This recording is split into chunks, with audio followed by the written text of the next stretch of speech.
I'm going to tell you a story about Billy. And Billy was asleep in his bed in his house around 4 a.m.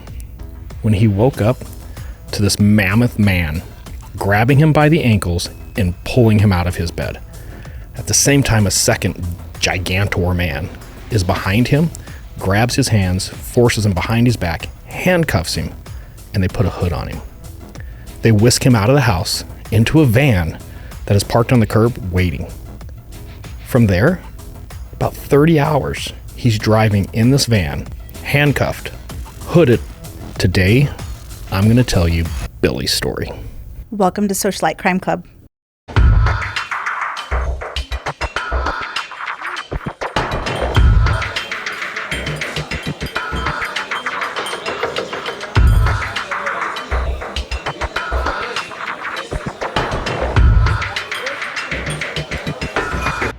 Recounting misdeeds.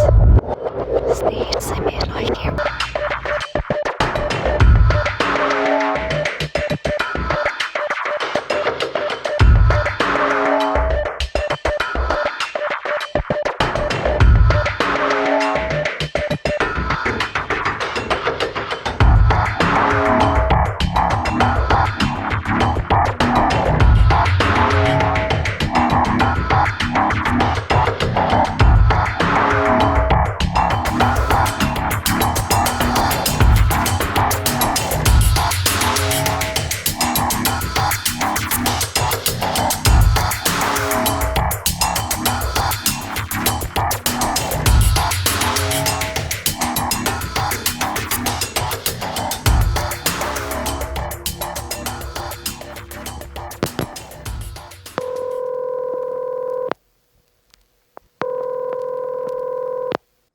Hello, Rocco here. For towing services, press 1. Locksmith services, press 2. And for kid removal services, press 3. Rocco's Kid Removal Services, making kids better. How can I help you?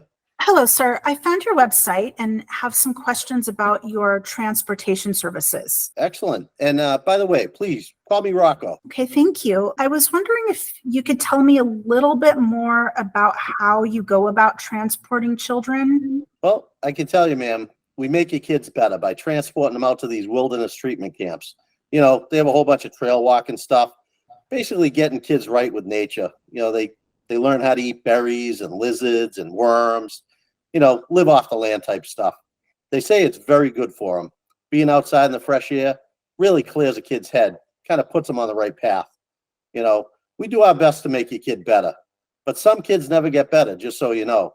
Some of these kids are just rotten to the core, if you know what I mean. You did mention all this fresh air, being outside, and a protein-rich diet, but do they teach these kids these lifelong survival skills? Oh, yeah. Yeah. These kids, they go into the forest like little monsters, little hellions, you know? And when they're done, they come out. There's clean cut as a Kennedy ready for Senate. The good Kennedys that ran for Senate, that is. Just to be clear, Mr. Rocco, you would be only handling the transport of my son, Billy. Is that correct? Yep, that's right. Pick them up. We take them anywhere in the country you tell us to. And, you know, we just need to know when you're looking to send him off. We'd like for him to be picked up within the week, please. All right, hold on. Let me take a look at my calendar here.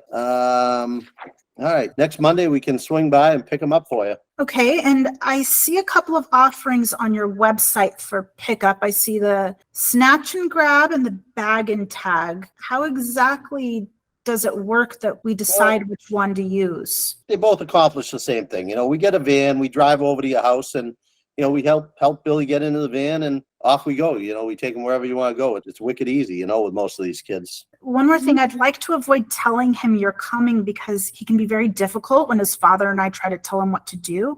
So we avoid conflict with him at all costs. Your website states that you specialize in transporting children who may resist or become combative. Is there something that we need to do to prepare for your arrival? I gotta tell you, it's not something we like to brag about or anything, but me and the boys are pretty good at getting kids in the van, getting them to where they need to go. Okay, so how does the snatch and grab service work? All right, well, the snatch and grab, we get the schedule of little Billy and, you know, where he's going to be. And me and the boys are out there in the car or the van, whichever one we're taking. And we kind of follow him around. And when the opportunity presents itself, we just snatch him up and we're off. We're heading down the road. I see, and most children respond well to this? It happens pretty fast. They really don't have time to respond. It's snatch and grab type thing, if you know what I'm saying. Basically, we'll follow Billy around, and once he's by a curb, we'll pull up, open the door, pull him in, and next thing you know, he's on his way with us. What if he's with his friends when he's at the curb? That would be a little embarrassing for him. Yeah, it might be, or who knows, maybe even scary for him. But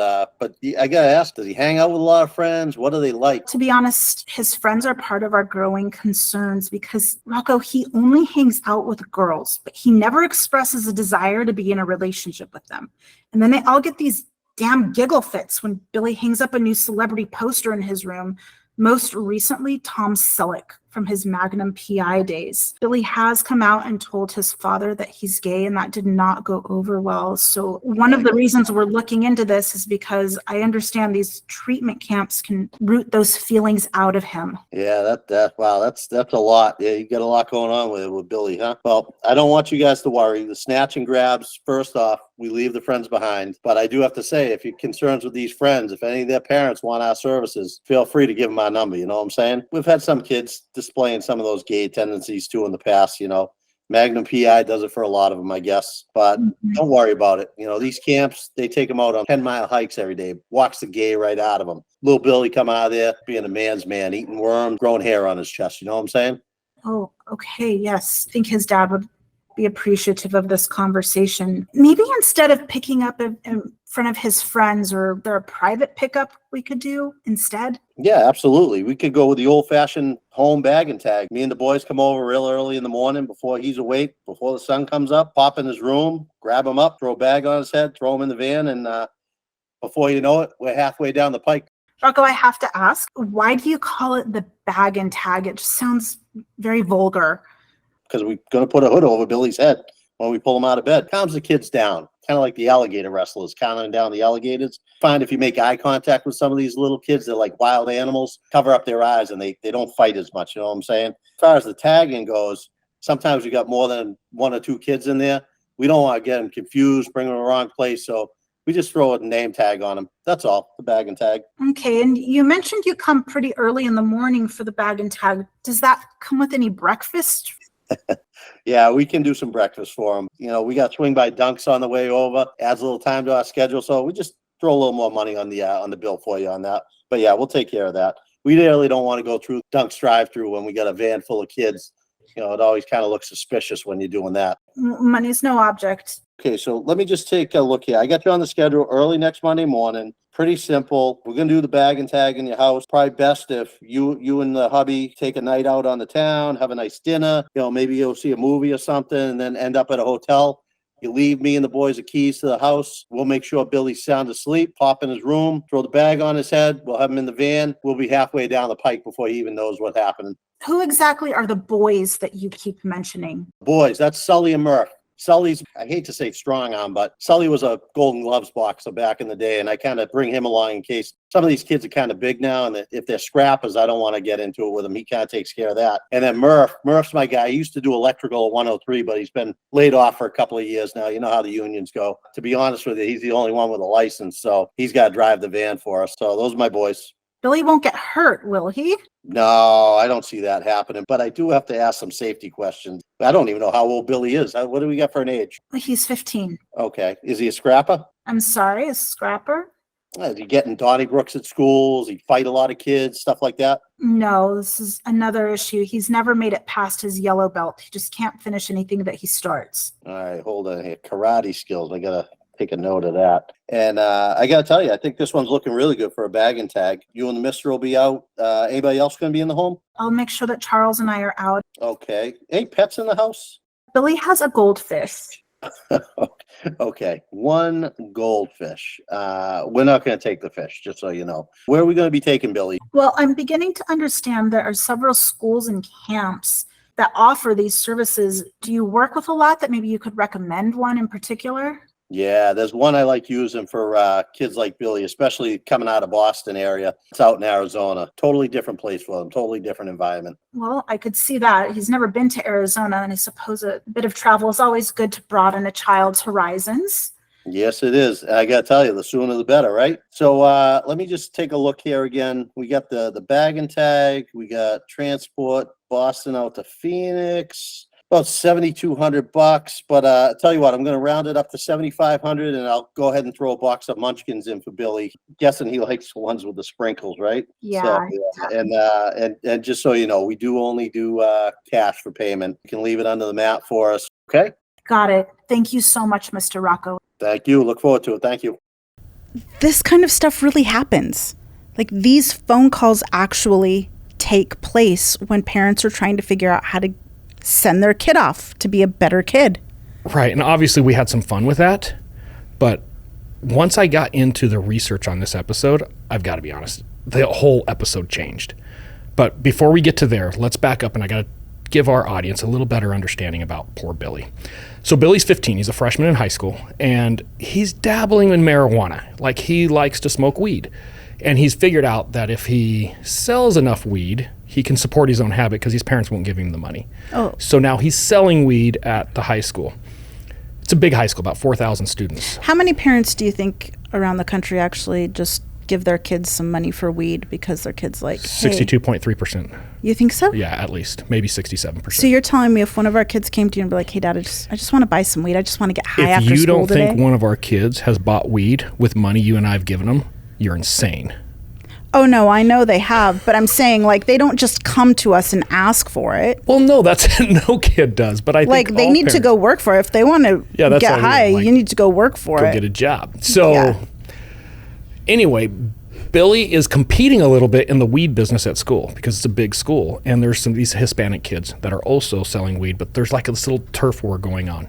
Mm-hmm. And Billy's really concerned because they want to beat him up, and he believes that they're connected to the cartel. And Billy's a little white kid. Billy's a very affluent white kid. Okay. And he's worried these Hispanic kids, because they're just Hispanic, are connected to the cartel.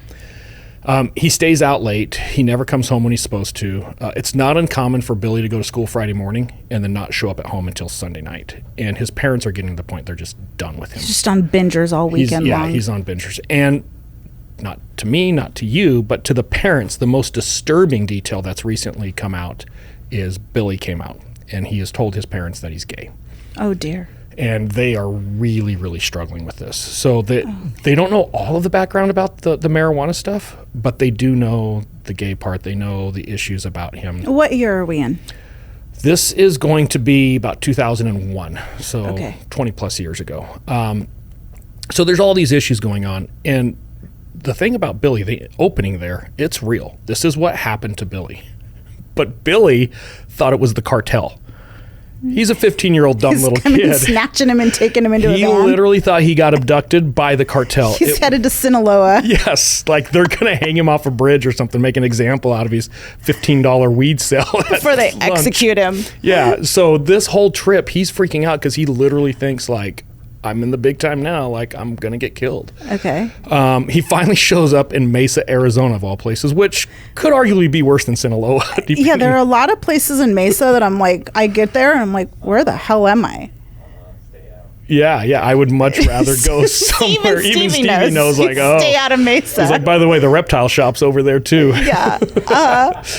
So at this point, he realizes, okay, these are two white dudes. I'm being taken into this business, like this headquarters, and it's all like Mormon white people, and they're all super nice. Okay, clearly this isn't the cartel. But how did they tell they're Mormon? Well, there was the blue-eyed, blonde-hair Mormon Jesus on the wall when he walked in. Like, he immediately recognized a handful of things where he's like, okay, this is And they offered him a cookie. Yeah, very religious setting. And lemonade. Which he accepted because it's not Sinaloa. He's not going to die, so he's happy. Yeah. It's probably a relief. There's got to be some. And this is where it's first explained to him that his parents have orchestrated this entire thing, and that he is going to a wilderness rehabilitation camp for teenagers because he is straight off the path, and they want to put him on the path, for lack of a better term, to get straight again, literally. Oh, dear. They're going to walk the gay out of him, essentially, which is insane. And we'll get into this as we go. However, because this program is very physically demanding of the kids that get put into it, they have to do a physical. They have to send him to a doctor to make sure, like, hey, he's not going to pass out and die tomorrow. So they load Billy back in the van. They take him to a doctor's office, and he's waiting to go back. And the doctor comes out and takes him back, and it's a regular routine physical. Anybody, male or female, who's played sports in high school or in their you get a teenagers, physical. you get a physical every year, right? The school requires it. Exact same thing. For the females out there, and maybe males who haven't had a physical like this, there's a part of that that gets very uncomfortable, especially for young males, where you have to drop your pants in your underwear, and basically the doctor, for lack of a better term, cups your testicles and tells you to turn and cough. Everybody makes fun of the turn and cough. The doctor's checking for a hernia. If you have a hernia, it actually protrudes through the scrotum when you cough. And if they catch it early, it's a simple procedure, fix it. If they don't catch it early, it can be very serious. So like kids just bleed out or something? Yeah, and I think there's just a litany of medical issues that it causes. But it's you can avoid it with a proper exam. So the doctor does the turn and cough. Billy's never had a physical before. So right off the bat, he's like, okay, this is a little weird. Not only did I get abducted 48 hours ago, but now I'm getting felt up by a doctor. Like, what the hell? Yeah. But he doesn't know any better. When the doctor finishes the hernia exam, he says, okay, can you go ahead and lay down on the table for me? Does the doctor ask him if he's ever had a physical before? I don't know. That's a good question. That's a great question. I know that we'll get into this in a little bit. There's going to be a litany of victims. Some had not. Okay. So I don't know if that was something that came up in the pre-screening itself. But long story short, when the doctor has Billy lay down on the examination table, the doctor actually physically masturbates Billy to the point of ejaculation. And he's explaining to Billy during this process that as part of the physical exam, he has to make sure everything's working properly. And then Billy does his thing. The doctor cleans him up, and out the door he goes. And he's now going to a rehabilitation camp. Mom, who sets this whole thing up, was just out of her wits with everything. Wits end. That too. With everything that Billy had been doing. So she had a church friend who told her about this program. She was really worried about getting Billy out there because she knew he wouldn't cooperate. And that's where the same church friend turned her on to these transportation companies, which is where Rocco comes in, if you will. And obviously we made up the Rocco Kid Removal Service, which, by the way, is a legitimate website, roccokidremoval.com. Right. Yeah, you can go there and see his I services. think the only difference between Rocco's kid removal service is that some kids might get picked up in a weird looking white van. And from what I understand now, some kids actually get picked up in black SUVs.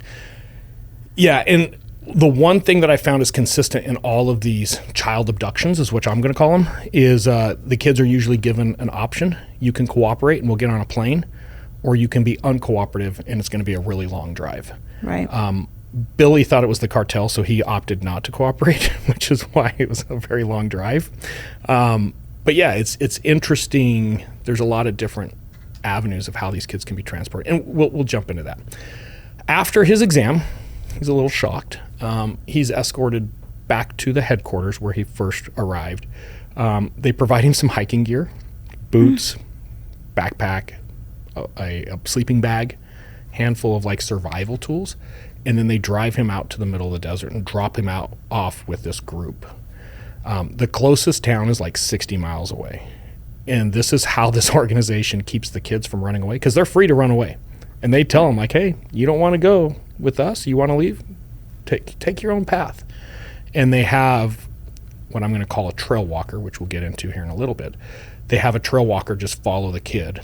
And usually 10, 15 miles into it, the kid gives up and is yeah, it's too far to walk, and they come back. But there's no restraints used because they literally put him in the middle of nowhere, which is super interesting how this whole thing goes down. Okay.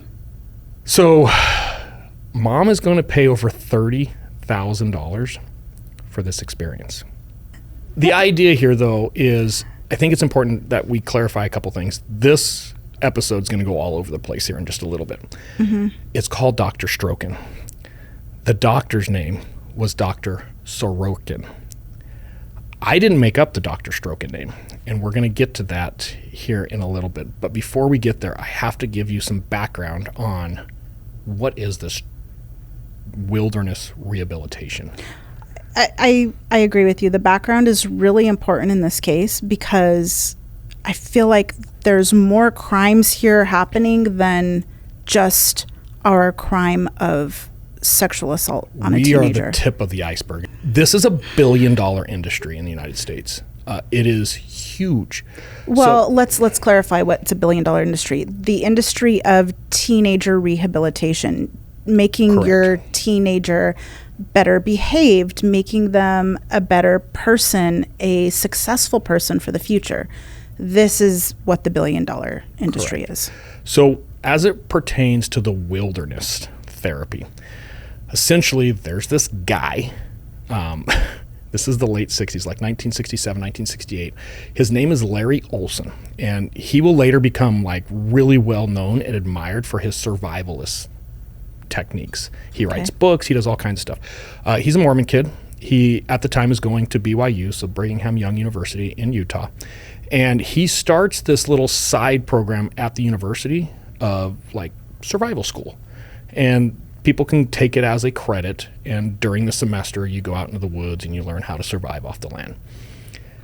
BYU went to him with this idea, or they kind of developed it in together, where kids who were failing out of BYU, instead of just sending them home, you could opt for like this remedial plan. And the remedial plan is you go spend a semester, an entire semester, out in the woods with Larry.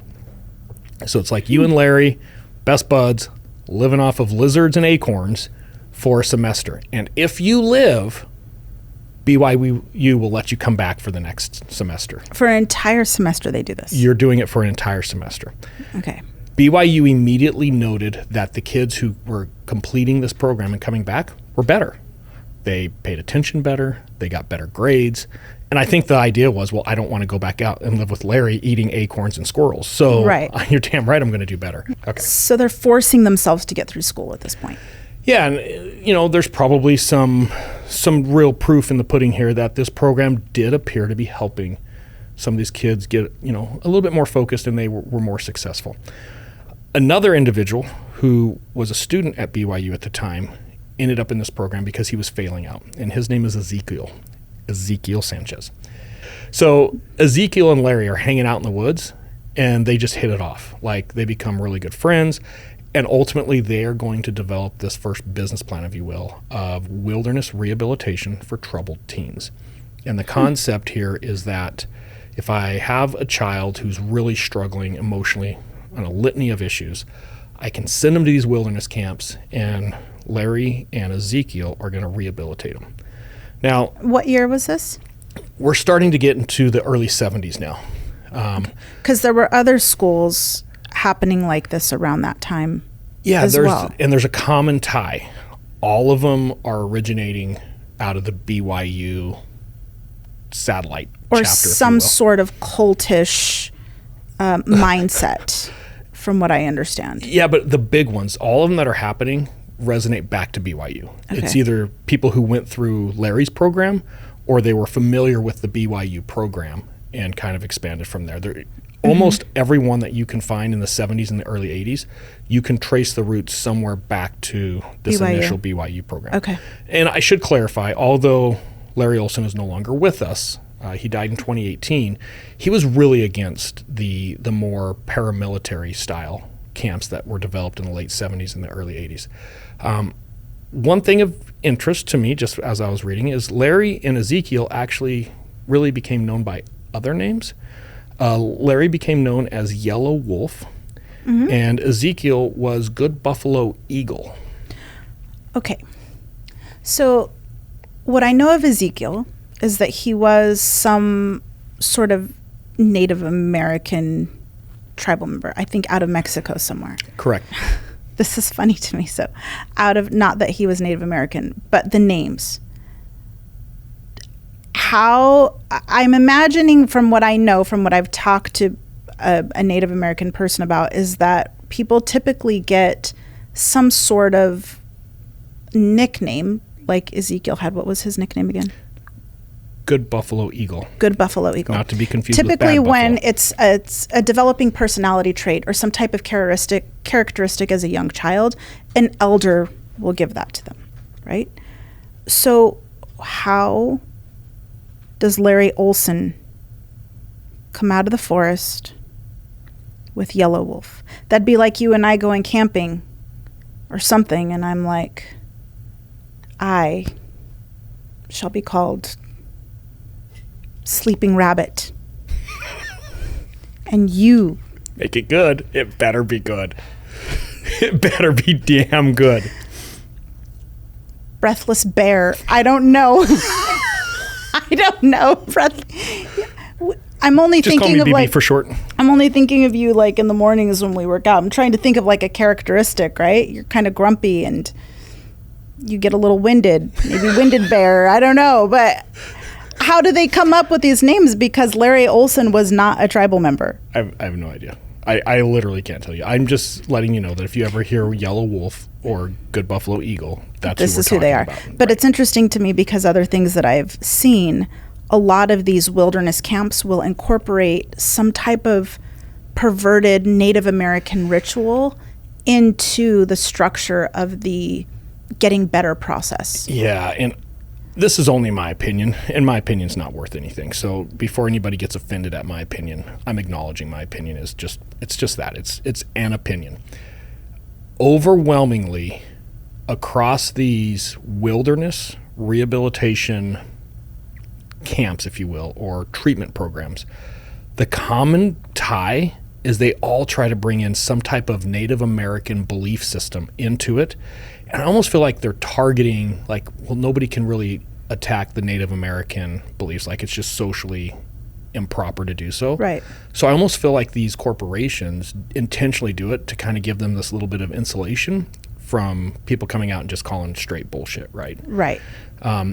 In this program that Billy is in, exact same thing. They're embracing a lot of Native American beliefs, if you will, or at least alleged beliefs. And one of them is called sitting. And I'll give you an example of a sitting here in a little bit. But essentially, what it is you and I are going to sit down and talk. And it really gives you some perspective on some of these kids, maybe their family situations aren't very good, where what they learn is that they can just sit down and talk to people. I mean, I know that's a crazy concept. Yeah. But they call them sitting. And it's like this Native American thing, the way that it's presented, that we sit in this circle and we have these communicate sacred conversations. Correct. Right. The program that he's going into is a trail walking program where Billy will become known as a young walker. And essentially, it's kind of no joke. It's a minimum of like 50 days. And that's if you do everything right. There's kids who will do this program for over a year. Right. You're hiking up to 10 miles a day. At night, you have to strike camp wherever you end up, and you are literally out in the wilderness. They are learning to live off the land. They'll eat lizards and berries. They've got to dig for water. Like, it's the real deal when it comes to survival stuff. Right. And it's mentored by trail walkers. And I think it's really important for our listeners to understand this is a therapeutic program, right? It's like a program that's supposed to help these kids. The number one influence that these young walkers have are the trail walkers. Most of these trail walkers are in their early 20s. You'll see why in a little bit. And some of this has changed. They've had to evolve their program over the years. But initially, especially in the mid-2000s, these trail walkers were pretty much all LDS kids. Either getting ready to go on a mission, they had just gotten home from a mission. It's kind of a side gig. Mm-hmm. It does not pay well. So you're not making a lot of money, and you're just basically hanging out with these kids.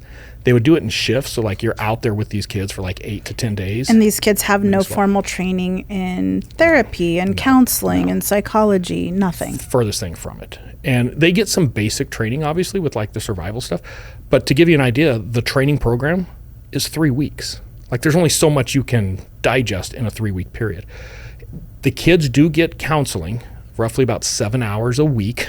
An hour a day. By who? From an actual counselor or like a psychologist. Like a therapist. But the rest of the time, the trail walkers are the ones who are mentoring and basically overshadowing everything that they do. Guiding them through life with all of their life experience. Putting them on the straight path. No pun intended. Interesting. At nighttime, there's a break time. And if you think about you're in prison and you get to go out to the yard. Yeah, or get some yard you're time. a third grader, you get to go to recess. Mm-hmm. For these young walkers, nighttime, they would sit around a fire And they call it, got really creative, sitting around the fire or Around the fire. around the fire. They actually have a podcast now called Around the Fire. This organization does, and they like talk when they want to like talk up the organization. The podcast is Around the Fire, which is so ironic to me. That is ironic. So around the fire, Billy is starting to loosen up a little bit. He's made some friends, like he's starting to have open conversations, and he finally feels confident enough to bring up the subject. And he's like, hey, anybody else have a weird experience during their physical? And all the other kids like immediately chime in, oh, you mean Dr. Strokin? Keep in mind, the trail walkers are present, right? So the people who are in charge of these kids out in the wilderness. Do you know how many trail walkers are with the kids at any given time? I can tell you in Billy's case, at least 4, because I end up interviewing all 4 of them, which we'll get to. I think that number could vary depending on how big the group is as well. So I don't want to say there's always X number. But what comes out of these around the fire conversations is that it is very well known that the good doctor is masturbating these male boys. The females, nothing, but he's definitely targeting the males. Okay. They're the ones it's what he's into. Yeah, it's what he's into. Everybody's got their vice, I suppose. This is where the name Dr. Strokin comes from. And the kids make it up around the fire. Over and over and over. Dr. Sorokin was contracted to this organization for about a 12-month period from 2000 to 2001. There was over 150 kids put through the program during this time period. So initially, the basic math here is that he had access to at least 150 of these kids during his contract. The kids would come and go from the program. Most of the trail walkers would be consistent. And the one thing that was consistent throughout all this time, Dr. Strokin. It's not a secret. It's very well known. It's repeated by the trail walkers even. And all of the adults with them, the non-young walkers, are hearing this consistently every night. The trail walkers, correct. Okay. Yes. Yeah, they know what's going on. I don't want to make this entire episode of me bashing on this program. I've read a lot of reviews, and they're very mixed. There are a good number of people out there who swear by this program, that it changed their life. They were suicidal going into the program, and it literally saved their life. And I don't want to take away from that. There's also a lot of kids who are like, this was the most traumatic thing that ever happened to me, and I am an adult at this point, and I still haven't forgiven my parents, and I have not gotten over these issues. Yeah. So it goes from life-changing, it saved my life, to a horrible, horrible experience. And it was really eye-opening for me to get involved with this. And we're going to explain the investigation that's about to happen as a result. But I know that there was at least one really in-depth review that I was reading where this kid basically stated, it taught me how manipulative I could be, because the only way I could get out of the program was to manipulate everybody around me to get through the stages I had to get through to be released. And when I got home, I realized what a terrible person I was. And if I ever had to run a street gang or a prison gang, I was capable.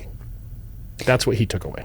You know, this is so interesting because in prepping for this episode, and you had told me something about, you read something about Paris Hilton experiencing something like this. So what did I do? I did a little bit of research, and I went out and bought her memoir. And she got gooned. We'll talk about gooning here. And her experience, I never ever imagined myself, first of all, picking up a book by Paris Hilton, because the only thing I ever really knew about her was her role in The Simple Life, which come to find out was all very much just acting. There was nothing about it. Yeah. But this experience happened to her as a teenager, and violently. Like she thought she was being raped, correct? When she was pulled out of bed, she thought that she was being raped. She actually saw her parents kind of watching through the door, like with tears coming down their face, watching her being taken out of the house into a black SUV. She did think she was being raped, but throughout her experience was over 2 years. And she gets into just this horrifying beratement of their version where she went. of around the fires, if you will. Hers were called wraps in some of her. And we should clarify where Billy ended up and where Paris ended up, two totally different programs. But they both kind of had their roots through BYU. Mm-hmm. And she gets into a lot of these experiences, which the only reason she was actually really ever sent off, she gets into some ADHD that she was living with that was never diagnosed. And back in the 90s, nobody knew what ADHD was. Every Gen X kid had ADHD. But she was sneaking out and she was going to raves and things like that. And the hardest part for me of this book was the beginning of the book because it was so cringy. And the reason it was so cringy is because, like, I saw myself in this book, right? I was this same teenage kid as Paris Hilton, but without a wealthy family to send me off to some crazy boarding school like... Yeah, your parents could never afford this. Provo County. You know, my parents would never be able... My mom took me out of dance lessons when I was in 6th grade because I ditched school and went to the mall, when in reality she just couldn't afford the dance lessons anymore. Yeah, right? but you have to realize, like, this less than a 50-day program is $30,000. Like, yes. A lot of parents get, and your dad would never hire goons. He would just headbutt you and take you himself. Yeah, he would. He would headbutt me and like tell me like straighten out, right? Yeah, like fix your shit, kid. Get up, wipe your knees off. Rightfully go so. to your room. So wait, you were raving? Yeah, I snuck out all the time. I went to raves, which Paris Hilton apparently did too, because it was one of her only ways of getting away from her hovering parents, her helicopter parents. Did she ever dance in cages? I don't know. I'm sure she did. Did you ever dance in cages? I did. You know that. Yeah, so it was like this thing, right? I had... Wait. No, you can't just say it was this thing. Hang on. I had a fake ID that said I was 18, not because I wanted to drink, not because I wanted to do drugs, but I wanted to get into after-hours clubs. You wanted to pet the puppies at Petco, and you have to be 18, and you want to go to after-hour parties. Though I can't pet puppies because I'm allergic to anything with fur or feathers. That's why I have a hairless dog. But the point is that I wanted to get into after-hours clubs, and I loved going. I loved dancing. I loved like the rave scene generally. And I remember I had a truck back then, a little GMC pickup, and I'd pop it into neutral. I'd push it down the street, hop back in so my parents wouldn't hear me start the engine. And off I was to the works. Back then it was in Scottsdale, right? Terrible. And yeah, it was terrible. But the point is I could see myself in Paris a little bit here, beyond the fact, obviously, that she was like super wealthy and had these amazing Waldorf Astoria experiences that she talks about. But it was a little scary because I was actually thinking to myself, like, had my parents actually had money, they probably would have sent me to some shit. This makes a lot of sense now. I can't tell you how many times I've thought, maybe if I just send her to wilderness camp. I'm still thinking that at times. I hate camping. I hate camping. So, yeah, let's talk about that act of sending your kid. And this is, if there's something our listeners take away from this episode, for me, this was the most disturbing thing. I'm going to give you a scenario to start here. As a police officer and around the country, but also as parents, you receive a call that there's a possible child abuse, child welfare call. You're just getting a call like, hey, you guys need to go check on this kid, which law enforcement has to do. Once that call comes in, there's no like, we'll get to it later. Mm-hmm. When a child's involved and the welfare is being questioned, we have to check it out. And you're basically being told, hey, these parents are being super, super strict with this kid. They're abusing him. He's handcuffed with a hood on his head, locked in a closet. And you got to the house and you're talking to the parents. And the parents are like, well, yeah, he's been a little shit. So we put him in the closet. And you're like, well, we should probably check on him. So they go and they remove a padlock on the outside of a closet door. They open up the door and there's little Billy sitting down, handcuffed with a hood on his head. What do you do as a police officer as far as any potential criminal act here? I would take little Billy out of the closet. I would get CPS involved. I would start a full-on investigation. I would call investigations. Like, little Billy is not staying in the closet handcuffed. Especially with a hood on. And Right. and I want to make it really clear. I was brought up old school. Like, I was beat as a child. I had it coming. I deserved every beating I ever got. But my parents were strict when it came to discipline. Like, there was no negotiation. I was beat. To the point that if that happened today, my parents would probably go to jail. Oh, it'd be child abuse. 100%. Yeah. But we still live in a country that this is legal. The Rocco call, although it's funny, is real. We can call people like that to come pick up our kids by force and transport them across the country against their will, handcuffed and hooded. Now, I have to give Oregon some props here. Oregon is cutting edge. They have just passed a new law about gooning. And gooning is the act of these transportation companies actually taking these kids by force out of their house. How screwed up this has become is the law in Oregon, if you're going to goon a kid, you can't blindfold them, put a hood over their head, or handcuff them. That was the cutting edge legislation that came out. You know of what? this. Yeah, no, parents need to take their kids themselves there. Like, if you want to get rid of your kid, you need to take. So, this actually reminds me of a terrible parenting story that I have of myself. Oh, dear. I can't wait. Tell me more. Okay. So, my kids were little. They were probably about maybe 3, 4, and 6, maybe. And your kids are like role model children. They for the are. most They're part. excellent kids, but they were being little brats on this particular day, actually throughout the entire week. And I was a working mom. I was busy. I did a lot as a working mom. And I think a lot of mothers out there can relate to just how tired you are and how frustrated you get when your kids don't listen to you. Like, just pick up your room, please. So they weren't listening. I had an Odyssey van at this time, like with the automatic open doors and everything. I had pilot seats where they had their car seats. And I yelled at them and I said, "Get in the car now." And they could tell, like, oh, we better listen to mom. So put him in the car, and my eldest is like, "Where are we going?" And I said, "I'm taking you to the orphanage." Oh, and dear. I back out of the driveway, and which I wasn't really serious, right? But You don't like, even know I where the look in the orphanage is. I look in the rear view mirror, and my kids are like in the back seat. They had been fighting, right? They're in the back seat with across the pilot seats. They're like holding each other's little hands. And my youngest is like, "What's the orphanage?" And my eldest is like, "It's where kids go when their mommies and daddies don't want them anymore." And I'm like dying inside because my heart was breaking, but at the same time, I'm so pissed off. I'm so frustrated with them just because of their just not doing what I'm asking them to do.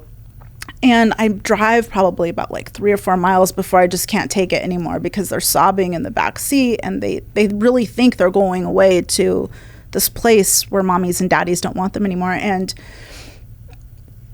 I'm only telling this story because there are parts of me where I'm like, I can relate to wanting to send your kid away. Right. But at the same But time, you drove like, around the block twice, Yeah, and then but, you're like, "Oh, hey, sorry, kids, the orphanage is closed today." at least I had the guts to take them myself. Right, Okay. right. Oh, I've told you, if this podcast thing doesn't work out, I'm starting one of these transportation companies, but I'm taking the whole freaking family. Like, you call me, the parents are getting bagged and tagged too, because they're the first ones I'm dropping off at their stupid camp to rehabilitate their asses about what they're doing. I agree. So back to what I was getting at is there's no regulation. And as I started digging into this, like, Billy went because he was starting to be a little bit of a shit, but the driving reason is he was gay. And a lot of these camps, these rehabilitation programs, have kind of stopped pushing the gay conversion piece. But when Billy went in the mid, early 2000s, it was a real thing. Right. If my kid was gay, I could send him to this camp. I could have him handcuffed, hooded, driven across the country against their will, put in these really intensive camps because they're gay. And there was no oversight.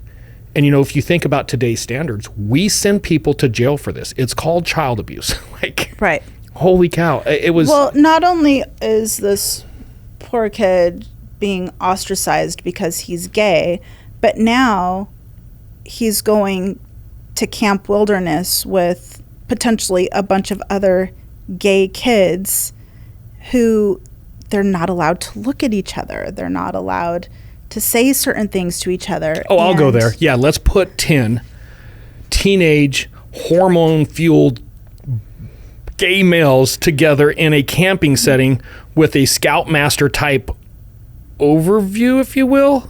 Nothing's going to happen. With Mormon boys who never get Holy to talk about sex at home. Not only can talk about sex, none of them have had sexual experience, which we're going to get into. You can't work for this program. That you know of. Well, yes, we're going to get into that. But, like, terrible idea. Just terrible. It is. A horrible idea.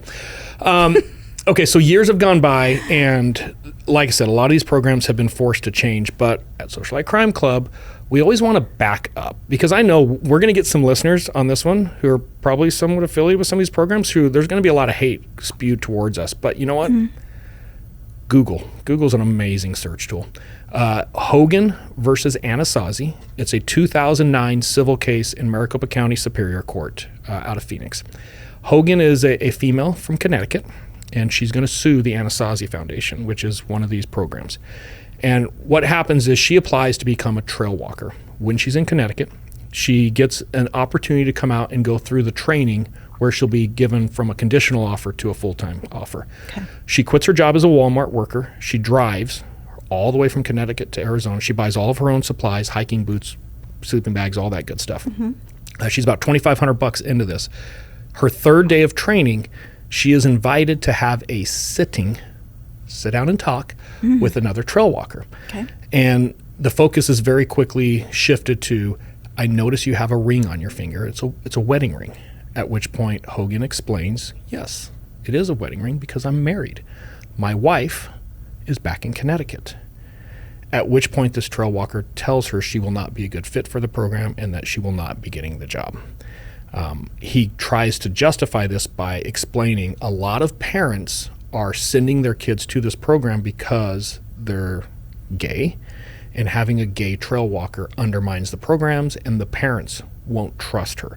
Because, of all the people involved in this story, the gay kid who drove from Connecticut and quit her job to come do this and was fully committed is the one we need to worry about, right? It's just insanity. Well, Hogan's going to push back a little bit, like, hang on.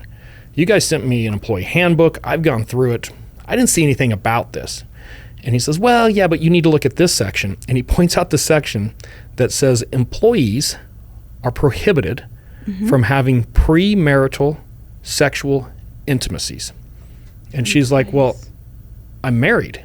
Right. And he says, well, yeah, but it's 2009. You're in Arizona. Arizona, just for the record, did not recognize gay marriage until 2014. So in the state of Arizona, she was not legally married. I see. The Anasazi Foundation fired her or let her go because they were convinced that when she went home on breaks, she would have sexual intimacies with her wife in Connecticut, which therefore basically forbid her from having this job. So anybody who's like, hey, that's not the approach that we took, even with employees, they were very, very strict on this. And it's documented. Like, you can pull up the actual filings online very easily and actually read about it. So it was kind of interesting. The biggest statement I took out of that is that this trail walker was trying to explain that parents are sending their kids to these programs to root out their gayness, which is complete insanity. Yes, that is. Okay, so moving forward, I found some other pretty crazy ones. One kid really had a hankering for Arnold Palmer lemonade iced tea combinations. Oh, no. Iced tea has caffeine. If you're a member of the LDS Church, you cannot have caffeine. One of these kids got sent to camp because of his addiction to caffeine. Some of them for just simply swearing. And the reason I'm drawing this line is I, as a police officer who's had to deal with some of these calls, I get there are teenagers who are completely out of control on that cusp of tomorrow. You don't know if they're going to be alive or dead, or God forbid, they've killed somebody else. Like, I've dealt with those type of kids, and I'm not bashing on these camps because it is a last-ditch effort. But the problem when you don't have oversight is now we're letting parents make crazy decisions where I'm sending my kid to this camp because they're gay, or I'm sending this kid to this camp because they're drinking an Arnold Palmer. I found 3 Arnold Palmer. So can I tell you another bad parenting story of mine? Oh dear. So I was very much against artificial sweeteners. I still am. It causes like liver issues, like type 2 kidney disease or diabetes. Have you ever bought a pack of Pop-Tarts? No. I've never bought. You are a terrible mother. I bought the organic kind from Trader Joe's, right? So I think those are rice cakes. This was part of the issue. So I didn't buy like candies or really sweets for my kids. If I did, it was something organic in nature that didn't have high fructose corn syrup in it, right? And I'm still that way.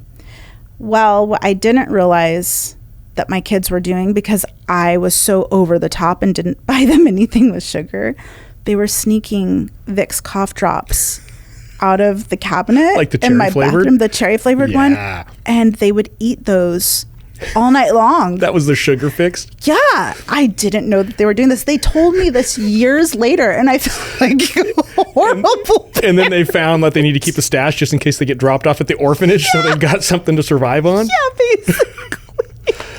It also reminds me, you had a call, and I'll never forget you explaining this story. It's actually 2 calls back to back, and you were dealing with one kid that was having some personal sexual issues, and then you had another kid. So no, it was, so it's one of those things that you never know, like, I think you and I were talking about something like you never know what kind of call you're going to end up on. Right. When you're a police officer, like it could be you're at a traffic stop one moment and the next moment you're at a dead guy with his face in a pie somewhere. But this particular evening, I ended up at a call, and it was just an unruly teenager, and he had several calls for service. His family had called a lot, and this kid was psychotic. He had a lot of mental health issues legitimately going on, and he had tried hanging like the family cat from the ceiling fan. And yeah, and luckily, like, I wasn't the primary on this call, so it was pretty much an in and out. But I'm watching this weird family moment of like the siblings crying. It's the cat, and the cat's hurt. Wait, did the cat live? I don't remember if the cat lived or not. At that point, dear. I didn't really care. Like, I just remember seeing like a rope around the cat and like the explanation of what was happening. And the next call, I'm literally off to a family who is a mother who's very distraught about her teenage son. And she begins to explain to me that he's just doing things in his bedroom that it's not right. He has to stop. Yes. Well, she didn't say the words unholy. However, there are lots of pictures of temples around the house, and very Mormon. It's a very Mormon family, I can tell based on the pictures. Well, I had to get more out of her, and I say, well, please explain to me what he's doing. And I'm thinking, like, is this kid hanging cats from the fan too? But he's not. She explained, well, he has to relieve himself all the time in his bedroom, but he does it all the time. And so she starts showing me like magazines, porn magazines, and this and that. No, he's masturbating. He's masturbating all the time in his bedroom. And I'm thinking to myself, a teenage boy is masturbating in his bedroom? Well, that's pretty much what I told her. I'm like, ma'am, your son is not doing what every other 15-year-old in America is doing right now. Like, just be grateful this is all your son is doing, is masturbating in his bedroom because he's a teenager. He's not hanging your family pets. Like, he's not trying to strangle like his siblings, the family gecko or something, right? And it's funny because you have these extremes of parents who, like the Arnold Palmer example, me as a cough drop mom, right? Like, it's hard to go into these situations and actually see kids who are really, really struggling with mental health issues, who are probably pose a threat to society in some way, versus a kid who's just being a kid, but their parents are helicopter parents and they have these really strange beliefs. Right. It reminds me of another call that I was on once with a friend of mine, very fun officer to work with. Same thing, all kinds of crazy issues going on within the family, but they were normal. But the more we got the story, like, it was pretty clear the parents were as much of an issue, if not more so, than the kid. And I don't know what to do. Like, I was a pretty young officer, and this other officer who's senior to me at the time, he just finally stopped the entire conversation, and he told the parents, he said, look, I can't fix in the next 15 minutes what it took you 15 years to fuck up. And there's so figure much it truth in out. Like, figure it out. Yes, and people call the police all the time to parent their kids. Yeah, it's terrible. It is the weirdest thing ever when you have to show up to a call and do that, because how I parent my kids is in no way how you've been parenting your kids for the past 10 or 15 years. But most kids aren't smuggling cough drops, I don't think. So, yeah, you're probably true. All right, so let's get back to our case. So Billy finally makes it out of the program, and he's going to go home. And I can only imagine what, like, that first 2 or 3 hours when he gets home, like, hey, Mom, I'm home. Thanks for the hand job, but no thanks. Like, this wasn't for me. Right. And he tells mom everything. Mom freaks out. This isn't She what I cries. meant when I said I was gay. Yeah. Like, did you tell the doctor? Like, what's going on? He's still gay, by the way. So long story short, some parents start coming forward because they're hearing these stories. It prompts an investigation. I'm the lucky schmuck who got this investigation. So this was actually my case. And at the time, I was one of the only people certified for forensic interviewing of children, which is how I got saddled with this catastrophe. So you can imagine my concern when I realized there's like 100 victims and I have to conduct interviews on all 100 of these boys. It was eye-opening. It was really eye-opening. At the time, the number one thing I'm looking for... Did they all talk? They all talked, some of them less than others, some of them deflected a lot, some of them acknowledged that something definitely happened, but they didn't want to be involved. Most were at a point in their life that they just didn't want to deal with this. Like, there was so much trauma with the overall experience. They're like, I don't want nothing to do with this. We did have a handful come forward. So luckily we were able to piece together, like, this was a real deal. Like, this was happening, which was kind of scary to hear some of these kids recount, like, just how screwed up this whole situation was. We got a great case here. Let's go arrest this guy, Dr. Sorokin. So we drive down to his medical office. He's working. It's the middle of the day. I introduce myself. Hey, I need to talk to you about kids. He brings me back into one of his exam rooms. I'm like, no physical, thank you. But we start talking, and I tell him, like, hey, we've had kids come forward, and they described, and I described to him what these kids had been reporting, and I'm ready to put him in handcuffs and haul him away. And he's like, well, of course I did that. And he just owns it, like, bare and shit. Like, well, yeah, have you never had a physical? And he starts to explain that he went to the College of Medicine in Wisconsin, and that this was a actual medical procedure that he was taught at this college where he got his medical degree. So you grew up in a small town. Were you thinking, like, what have I been missing? Yeah, like, nobody ever whacked me off during a physical. And most of the male doctors I had, see, this is what's crazy about sex crimes. In my demented, screwed up head, I look at this and I'm thinking about 10 of the doctors I had. Oh my God, I'm a victim. There was this one female doctor, though. I'm not gonna lie. Give me the luckiest boy in America medal, right? Because that was the best day of my life. Yeah, she didn't go to the school in Wisconsin, clearly. No, clearly. But what was crazy is, it did. He was so convincing that this was an actual medical procedure that it really took me back. And I didn't arrest him. I was like, I better go get my ducks in a row here. So I immediately drive back to the police department, and as you're leaving, there's like Bobby and Jimmy sitting there watching you leave. Please take me as with you. Yeah. And Dr. Sorokin's like, next. Come on in, Jimmy. That's terrible. I made quick work of it. I was able to contact the director of the School of Medicine in Wisconsin, and now it went the exact opposite direction. Like, literally, he's like, are you so stupid as a cop that you are calling me to ask me if we're teaching doctors how to whack kids off? And I'm like, well, he sounded really convincing. And he's like, no, God, no. Would we ever do that? Like, you're the dumbest cop in America. Yes. Yeah. And then I'm like, oh, he duped me. He totally duped me, and he duped me good. So now it's after hours. But at the same time, though, you still have to verify that statement, because had it come up in trial as a defense and you didn't check into it, you had been screwed. Yeah, it was pretty interesting. So at this point, I'm like, okay, now we're going to go arrest this guy. But he's at home. And this is where this story takes another crazy turn. We get to the house, and he's got to know that the gig is up, right? He knows what he told me was bullshit. So I knock on the door. He opens the door, and I explain to him, like, hey. Wait. I thought, did he open the door, or did his wife open the door?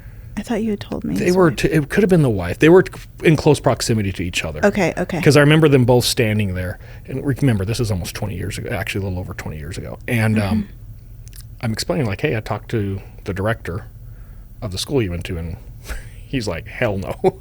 So you are under arrest. I need you to go in. He's like, well, hang on. Can you please come in and shut the door? And I'm like, no, come outside. I'm placing you under arrest. And we kind of get in this whole thing. He's like, no, I need you to shut the door. He's deflecting again. Yeah, and he's holding the door like he's wanting to shut the door. And he's like, just come inside, please. And I'm like, no. And he's like, the cats are going to get out. Oh, my gosh. And I'm like, dude, you are about to go to prison for a very long time. I don't give a shit about your cats. Yeah. Have your wife herd them up. And then he's like, you don't understand. They're show cats. Things you hear when you're arresting somebody for I picture, child like, molestation. Yeah, but what about the show cats? I picture this little like white cat with its fur like kind of floating on the ground and a little pink bow on its head. Did you see these? They were cats, but I didn't really pay attention. They're cats. I don't know. They're cats. I don't know what to tell you, but one of the cats did get out. Oh, no. I don't know if statute How much are these limitations- cats worth? I don't know. A lot. Apparently, they were really like famous show cats. So anyway, I hook Mr. Strokin, and we end up booking him, and he ends up going to jail. The next thing we do is in Arizona, they have what's called the Board of Medical Examiners. And within 24 hours, I'm testifying in front of the Board of Medical Examiners to our investigation. They suspend his license. So he is no longer allowed to practice medicine, which I'm thinking is probably a good thing. When we get ready to go to court, because all of the victims were juveniles, the courts, or at least the prosecutors, will typically try to push for a plea. And the idea here is putting these kids through a full-blown trial of testimony can be just as traumatic as the actual incident Reliving itself. the experience. Yeah. So in this particular case, he takes a plea deal.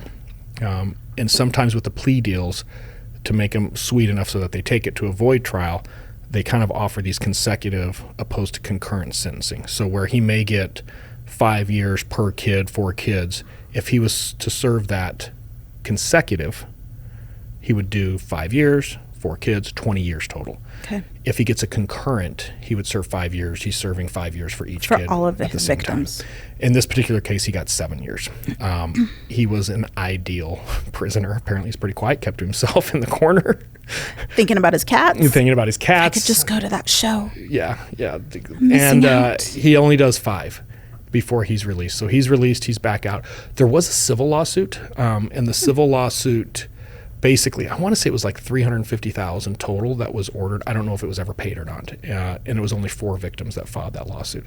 We did have another local kid completely outside of this trail walking program who also came forward. He was there just to get a school physical. Same thing happened to him. So he wasn't just targeting the kids he was seeing as part of this program. He's targeting all of his patients. Yeah, it sounded like a ton of them. So, and I think it's interesting when we go through these cases and kind of what you were talking about with Paris. You would think that the molest piece of this case would be like that pinnacle traumatic experience that these kids are experiencing. And what we're finding in going through the research for this podcast and me investigating that case, this was a very small piece of a much bigger chunk of trauma that had a much more of an impact than the molest itself, which I think is really profound. So, Paris actually talks about, and I have a whole new respect for her because I never thought that I would like pick up her book and actually read it until we got to this episode because it had something to do with what we were talking about. But she actually has a foundation called, I think 1111 Impact. But she works with another foundation called RAIN. So her 1111 Impact, I think, is a media company. And she works with an anti-sexual assault foundation called RAIN. But it's basically shedding light on these institutionalized schools that cater to troubled teens and the abuse that actually takes place in these schools beyond the molestation. She talks about a lot of different types of body cavity searches that she had to go through during her time there, when in actuality she started realizing this isn't just a body cavity search. This is very, very sexual molestation. And disguised. Yes, and I think that the sad thing about, any type of sexual assault is that when we start talking about someone like Dr. Sorokin, who he gets 5 years, he's out, he's initially sentenced to 7, everybody's like, okay, great, justice is served. Justice is never served in a pedophilia case. In any type of sexual assault, there is never closure for a victim. It is so traumatic and intense. It continues throughout the span of their life. So I have to give props to Paris Hilton for how she's handled this and come out to speak about it and tell her story. Right. And we're going to have a lot of cases that get into that, where I've had some really crazy sexual assault cases that I think will expose that trauma. There is no true justice for that. Like, Right. justice is just a simple word that people throw around. Like, they have no idea of that feeling. Right. But, you know, we're not just going to stick to the poor trail walkers. And this time we kind of bashed a little bit on the BYU people. Please join us next week when we are going to do a full-on assault of Catholic priests who decide to sexually molest people. Oh, Jesus. Okay. Yeah. So until then, stay safe. Thanks for joining us for Socialite Crime Club.